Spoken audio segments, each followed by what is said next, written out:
امی ٹھیک ہے، میرا نے بتایا کہ سب اچھا چل رہا ہے۔ یہ جملہ سنتے ہی فہد کے دل پر ایک اور چوٹ پڑی، مگر وہ مضبوط رہا۔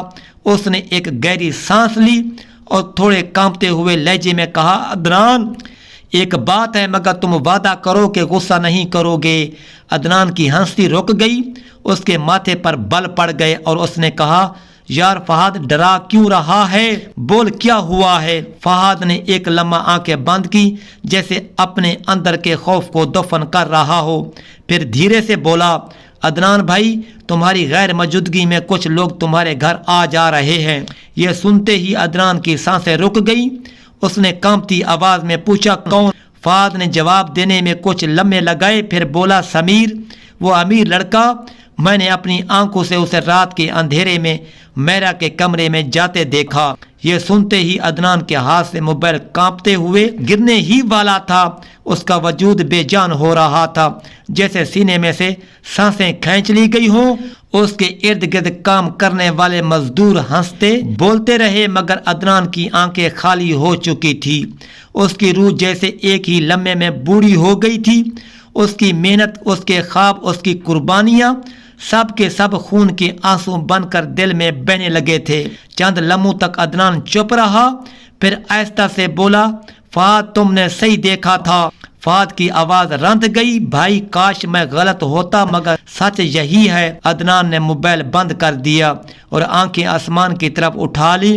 اس کی آنکھوں سے بہتے آنسو شاید اس پردیس کی تپتی دھوپ سے بھی زیادہ گرم تھے۔ وہ سوچ رہا تھا کہ کس پر بھروسہ کرے، کس سے سوال کرے، میرا سے، سمیر سے یا اپنے نصیب سے۔ اور اسی رات اس کے دل میں ایک فیصلہ جنم لینے لگا، ایک فیصلہ جو کسی بھی انسان کی زندگی بدل سکتا ہے یا برباد کر سکتا ہے۔ اس رات عدنان نے پوری شفٹ میں ایک لمحہ بھی سکون سے نہیں گزارا۔ اس کے ہاتھ کانپتے رہے، دل سینے میں دھڑکنے کی بجائے ٹوٹ ٹوٹ کر گرتا محسوس ہو رہا تھا۔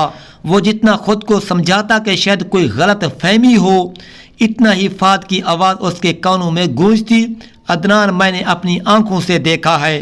یہ جملہ اس کے سینے پر کسی پتھر کی طرح بیٹھ گیا تھا۔ وہ جتنا سانس لیتا تکلیف دگنی ہوتی جاتی تھی، جیسے کسی نے اس کے وجود میں سوئی کا بستر بچھا دیا ہو۔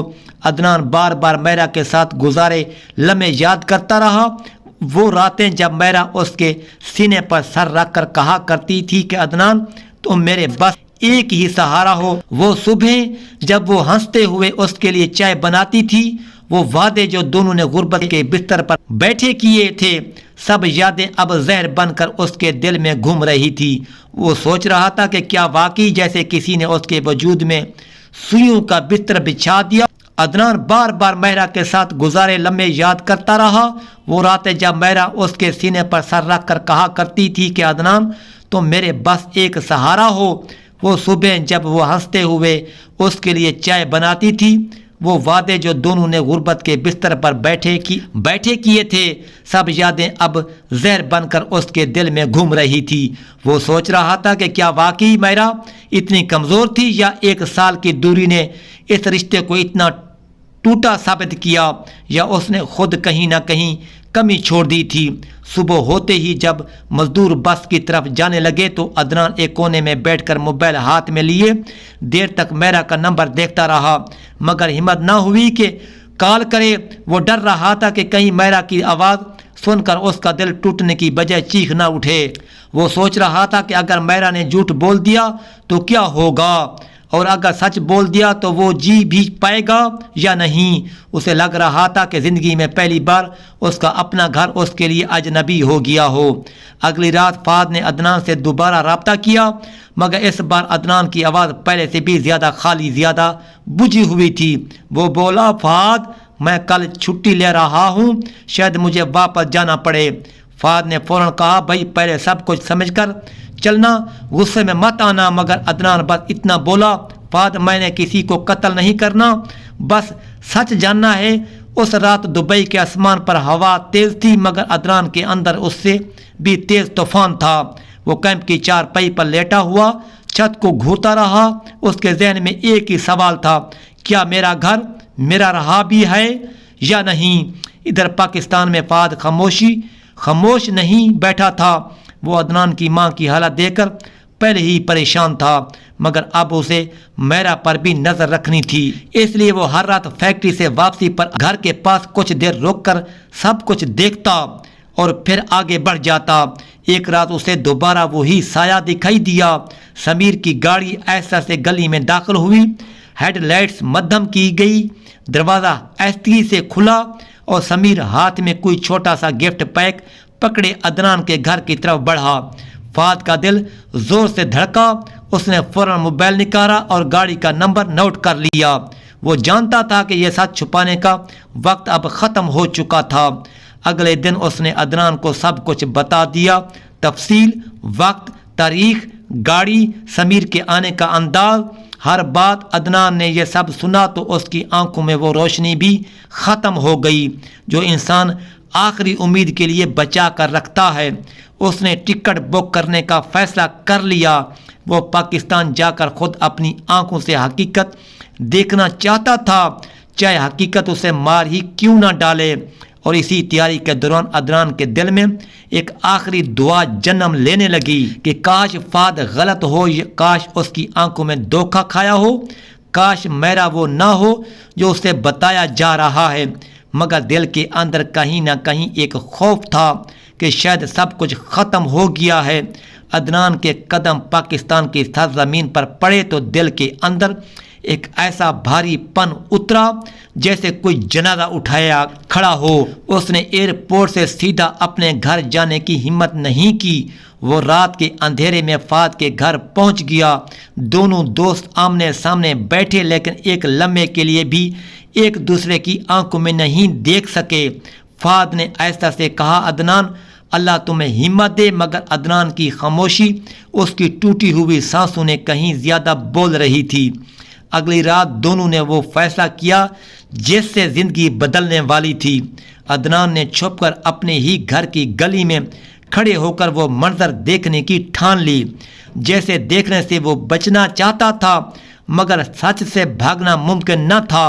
رات جیسے جیسے گہری ہوتی گئی اس کی دھڑکنیں بے قابو ہوتی گئیں۔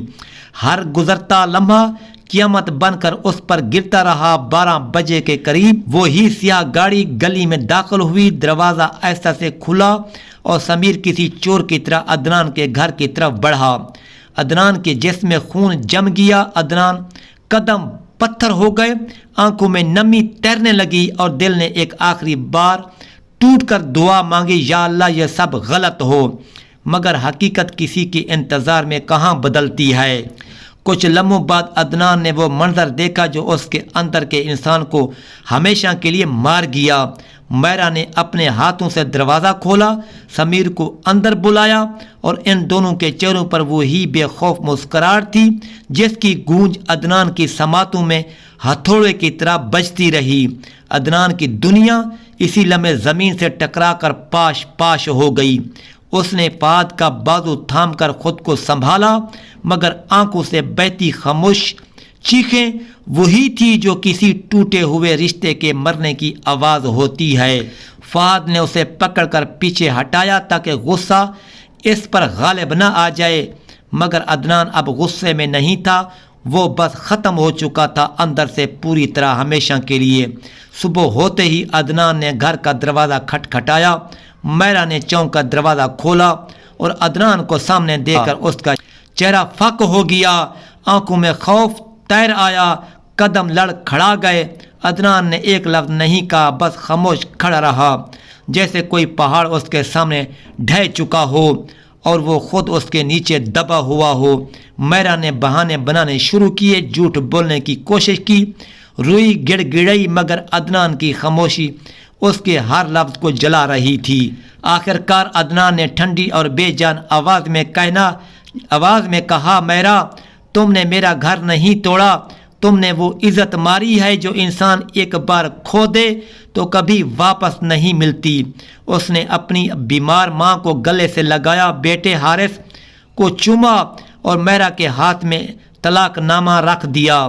میرا زاروں قطار رو رہی تھی، مگر عدنان کے دل میں اب کوئی جذبات باقی نہیں بچے تھے۔ وہ شعلہ جو کبھی میرا کے لیے جلتا تھا دھوکہ کی آندھی نے بجھا دیا تھا۔ کچھ مہینوں بعد زندگی نے عدنان کے لیے نیا دروازہ کھولا۔ فہد کی بہن پڑھی لکھی، باحیا، سمجھدار اور سچ میں عدنان کی قدر کرنے والی لڑکی نے عدنان کی زندگی میں وہ سکون واپس لیا جو میرا نے چھین لیا تھا۔ عدنان نے نکاح کیا، ماں کی دعائیں قبول ہوئیں اور حارث کو ایک پیار کرنے والی ماں مل گئی۔